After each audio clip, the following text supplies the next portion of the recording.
Bien, merci de m'avoir invité à parler de ce livre qui s'intitule donc « Penser à quelqu'un ».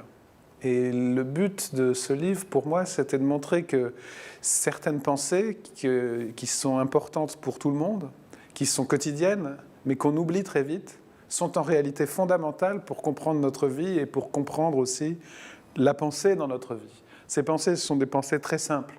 C'est les pensées que nous avons quand nous sommes amoureux de quelqu'un, quand nous regrettons l'absence de quelqu'un. Soit qu'elle soit absente 5 minutes, soit qu'elle ait disparu de notre vie ou de la vie en général, que nous emportions le deuil, par exemple. Ou bien ce sont des pensées de jalousie, ou bien ce sont des pensées de gratitude, ou bien encore d'inquiétude. Par exemple, nous nous demandons comment va quelqu'un que nous aimons, comment il est en train de passer un examen, Et ces pensées, nous savons qu'elles sont très importantes pour nous. Nous savons qu'elles ouvrent sur tout un tas d'expériences, par exemple littéraires, les livres qui nous font penser aux uns et aux autres, les récits des journalistes qui nous font penser aux aventures et aux épreuves des hommes partout sur la Terre, mais nous les oublions constamment. Et donc le but de ce livre, ça a été de les décrire un petit peu, d'abord dans un premier temps, puis de montrer qu'elles renvoient à quelque chose de fondamental dans notre vie, non pas la pensée à autrui en général, mais la pensée à quelqu'un de singulier, et même plus fondamentalement encore, la manière dont certains ont pensé à nous. Donc ces pensées ont constitué notre vie.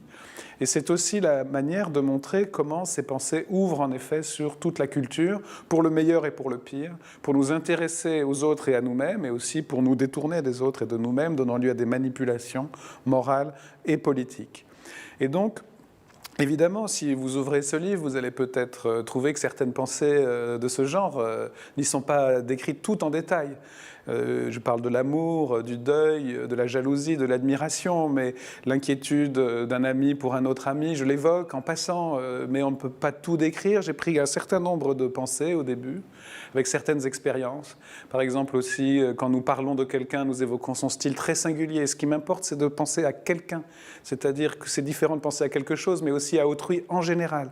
Quand j'imagine une amie, par exemple, qui a disparu, que j'évoque la conversation avec son mari, en fait, que j'ai réellement eue dans ce livre, eh bien, c'est son style qui apparaît, je l'imagine, avec son ironie, avec son rire, avec toutes ces images qui m'ont affecté dans la vie et qui reviennent dans ma pensée. Mais mon but, c'est d'aller à l'essentiel, à la structure de ces pensées, qui dégage la structure des relations dans notre vie, comment nous sommes constitués par ces relations, les polarités dans notre vie, comment ces relations ne sont pas neutres, ne sont pas non plus seulement bienveillantes, sont traversées par l'amour et par la haine et par tous les degrés qui les séparent, dans un premier temps.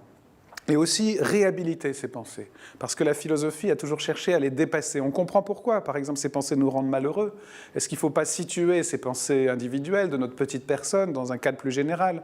La sagesse consiste en général à oublier notre moi, à oublier les uns et les autres. Les stoïciens nous disent, si tu te fais du souci pour ton enfant, c'est normal, il fait partie de la nature, qui peut l'enlever à tout moment, donc pourquoi ne pas penser à l'univers, à la sagesse, à la raison? Il faut se détacher de ces pensées. Le but de ce livre, c'est de montrer que ça n'est pas toujours possible. C'est le premier degré de la sagesse, mais ce n'est pas le dernier. Il faut au contraire vivre avec ces pensées, contre les mauvaises formes de ces pensées, et plutôt pour accéder à celles qui nous délivrent, à celles qui nous font exister. La deuxième partie du livre remonte à ces pensées originaires et nous apprennent aussi ce qu'est la pensée, c'est-à-dire pas seulement une représentation, un spectacle, une sorte de théâtre intérieur, mais un véritable acte, un acte constitutif.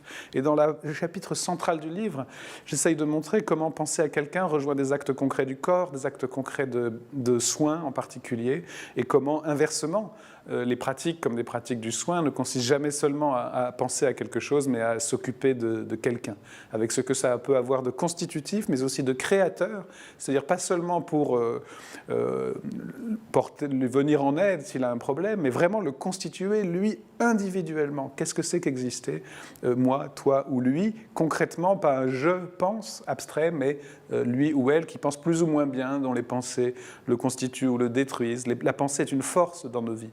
Et dans la troisième partie, précisément, Il s'agit de montrer comment cette pensée, qui est une force, est en même temps réellement une pensée, nous ouvre à la connaissance, nous ouvre à l'universel.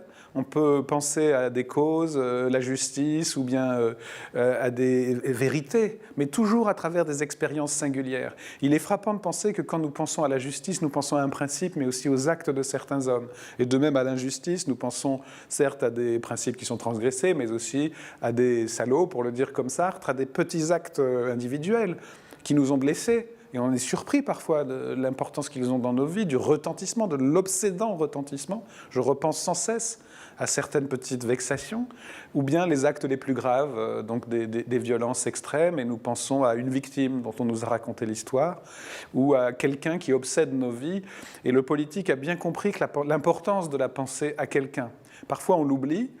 Mon livre n'est pas seulement un effort pour rappeler les gens aux soucis d'autrui, c'est aussi ça dans une société qui l'a perdu, et c'est aussi pour nous montrer qu'on manipule nos pensées à autrui. La publicité va vous faire penser à tel ou tel modèle, à telle ou telle vedette.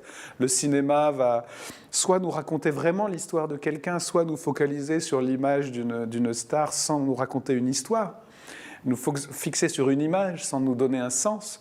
Et donc, il y a là aussi de bons et de mauvais usages de la pensée à quelqu'un. Et tout cet effort est aussi pour montrer que ces pensées ne sont ni bonnes ni mauvaises absolument, mais travaillées par des usages qui définissent la vie humaine.